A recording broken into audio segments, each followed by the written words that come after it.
mga guys. Awit.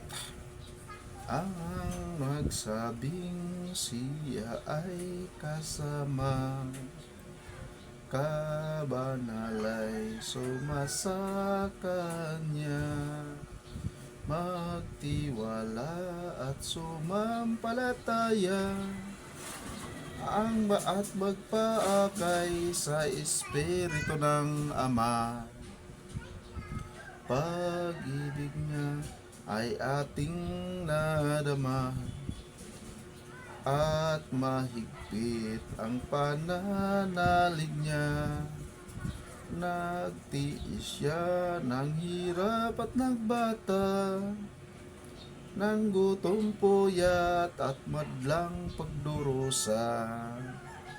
Lahat ng hirap ay titiisin mo, lahat ng pagod ay tatanggapin mo, nang makamtang gantimpala sa iyo ang utos ng Diyos kapag matutupad mo.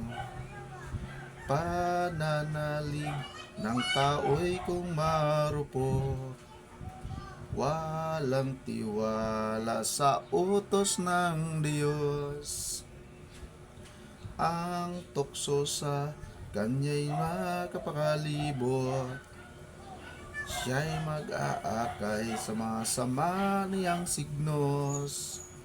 Pananalig ng tao'y kung totoo, tatanggapin mo ang utos niya sa'yo.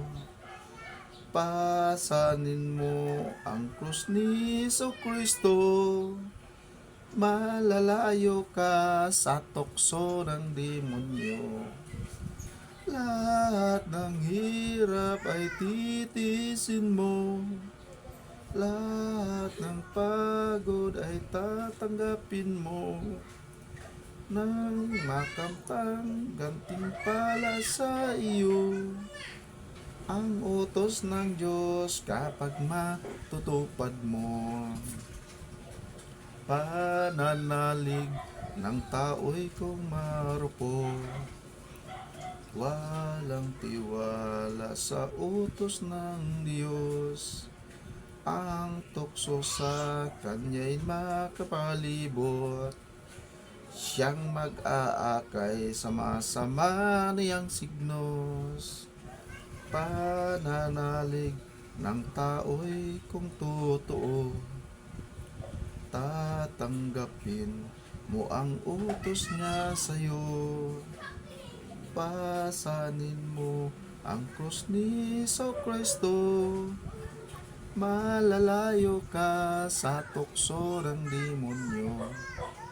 Lahat ng hirap ay titiisin mo, lahat ng pagod ay tatanggapin mo, nang makamtang gantimpala sa iyo ang utos ng Diyos kapag matutupad mo. Tuparin natin mga guys ang utos ng ating Diyos amang makapangyarihan na nakasulat sa banal na kasulatan.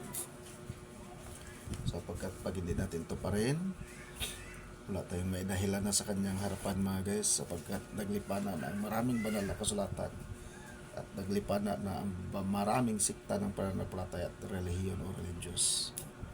Hindi tayo pwede magsabi ay mali pala yung relihiyong sinamahan ko, ay mali pala yung Bibliyang hawak ko o binabahagi ko, o mali pala yung Bibliyang hawak ng nagbabahagi sa akin. Kaya sinasabi ng ating dakilang Panginoong Jesucristo ng Diyos Ama, subukin nyo ang lahat mga bagay, ingatan nyo ang mabuti. Yan mga guys. Okay, what's up? God bless everyone.